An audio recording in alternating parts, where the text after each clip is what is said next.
Hi, my name is Angela Guzman, and I am here with our special guest, Miss Frances Norris. Hello, how are you? Hello. How are you today? Fine, it's How long nice was to the be trip? here.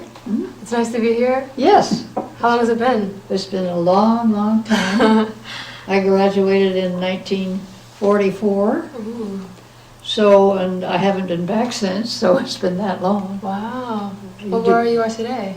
Pardon? Where are you today? Where are you living today? Where I live now? Mhm. I live in Lake Oswego, Oregon. Oh, Mhm. that's not too far. It's still on the coast. Well, It's a nice place to live, I bet. you have to speak up, I can't hear you very well. Okay, I'm sorry. It's a nice place to live, I bet. Yes, it is. Okay. Very pretty, yeah. So, well, let's start. You graduated in 1944, Mhm. and that was around the time of our war. World War II, yeah. That's right. So what was it like then with the stadium students? How did you hear of the news of the bombing in Pearl Harbor? Well, I think everybody probably heard the news the same way. It happened on a Sunday morning, and I heard it on the radio at home. So I assume that most of the other students did the same, due to the fact that it was Sunday, early Sunday morning. So that's how I found out about it. Well, did any stadium students help with the war effort? How did it look from your perspective as a student? Well, I don't know how much went into the war effort by the students of Stadium. There wasn't a lot of projects that I knew of that was directed towards the war effort. Okay, well, besides that then, how was school time here while you were Well, 18? There were a lot of things that went into life at that time for the students and for everyone else for that matter, and that there was rationing, and we couldn't we couldn't buy the things that were rationed were gas, and so then nobody could drive their cars like they do now. You'd have to save up your gas if you wanted to do something special, but cars didn't come and go back and forth to school very often. And a lot of the boys had old cars that they liked to work on, and they didn't drive very far with them. Some of them brought to school, but that's how they got around. And then, as I say, the other things were rationed, and it made life different, eating different things because you couldn't get them, or you could only get so many a month of each thing. So speaking of boys and going out, and what was the teen romance like then? I hear Teen about romance life? Well, let's see. They used to have Friday night dances. Okay. I don't know whether it's once a month or how often. I could sort of forgotten how often. But they had one of the students who had a band. Okay. And really good one. And then one of the other students sang, and he was good too. And so they'd have live music at the dances. And the girls wore saddle shoes and bobby socks and short skirts, but not too short, Oh yeah. just above the knee. And Oranges. sweater. We used to wear cardigan sweaters and button them down the back. That was very fashionable. Like you wore them backwards? Yeah. Oh, okay. Yeah. Either that or the girls, if there was a girl and boy kind of combination, boy like the girl like the boy, she'd wear one of his sweaters. Okay. Big baggy sweaters over the, so that was very romantic. You asked about romance. Yeah. What about George Weyerhaeuser? Oh my heavens, what about him? Yes? Well, I heard you dated him? Well, I met him Okay. when I was in the 9th grade, and he used to walk me home from school, and we went to, we also took ballroom dancing classes together, No fun. and as I said, he wasn't the best of all, is he going to see this? He wasn't the best of all dancers, but we won several prizes anyway. Oh, good. It was fun, yeah. and he went away to school. He went east, so he didn't come here to school. Oh, interesting. So, what kind of advice would you give to those of us going out into the world after high school? Oh, well, what advice would I give? Number one, if you have guidance, listen to your parents. Okay. Let them guide you.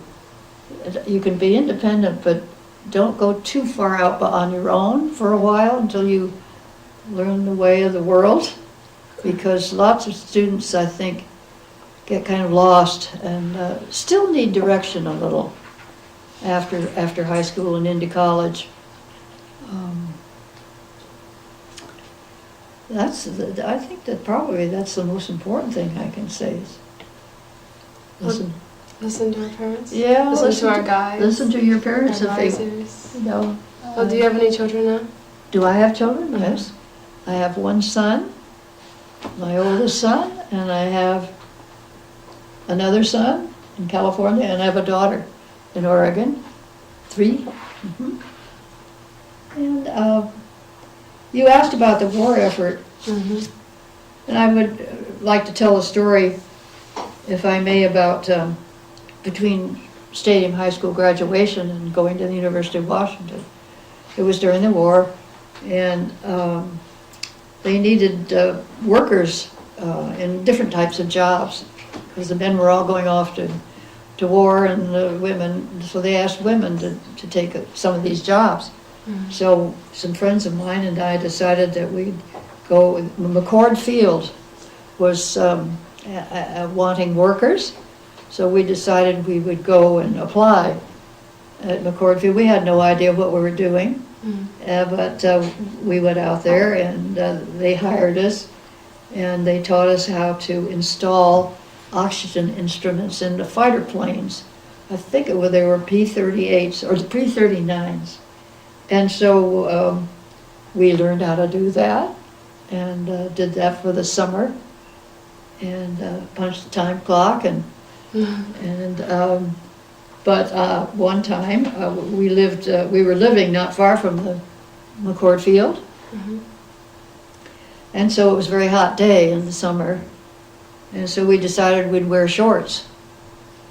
And so we walked through the gate to get onto the field.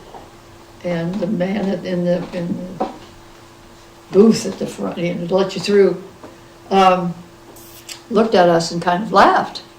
And so we went on walking, went into work and punched the time clock, and we were there for a few minutes, I don't know, 15 minutes or so. And the boss came over and said, "You girls have to go home and change your clothes. You're upsetting the men here on the floor." Oh my God. So we had to walk back and go back home and change into something, something Yeah. a little better, a little A more, little more decent, I heard say. yeah. And so the man was on duty at the gate laughed. He thought that was so funny. Well, that's a little funny story about what you could wear and what you couldn't wear, Yeah. Nowadays, I know that things get pretty short. Oh yeah, I notice. very much. Yeah. It's hot. It's hot out here. Yeah, well, it does. Anyway, that was kind of fun, interesting. Like doing that, Mm. and I discovered that I found out the news that the war was over when I was on the campus at Washington, University of Washington. Mhm. That was very exciting. It was great to have gone around the school and seen everything. It's changed a lot. Oh yeah. It's very upscale compared to what it used to be. Modern. But I enjoyed meeting your principal, and he took us all around and did a wonderful job of showing me everything I wanted to see. Good. And also one more thing. Well, they had what was called football night, Okay. and once a year in the fall, obviously.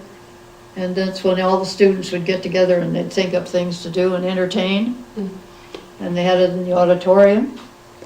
And so a friend of mine and I thought, well, let's us do something. So my friend played the piano very well. Mm. and I thought I could sing.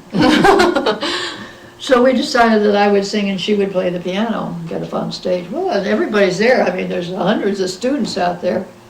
And I got up on the stage and looked out and I thought, what am I doing? And so we sang the song and we all had lots of fun, and that's the end of that story. But I remember thinking what fun it was Yeah. that all the children participated and did what they could. It was a nice thing to do. Principal tells me you don't have football night, but it was yeah, it was fun. Get together. Good, you have good memories here then. Hmm? You have good memories here then. Oh, very good memories. Yes, I sure do. So it's been very gratifying and satisfying to come and make this visit and for you to introduce me and talk to me. Well, thank you very much for answering all my questions. Well, you're welcome. My pleasure. Okay. Mhm.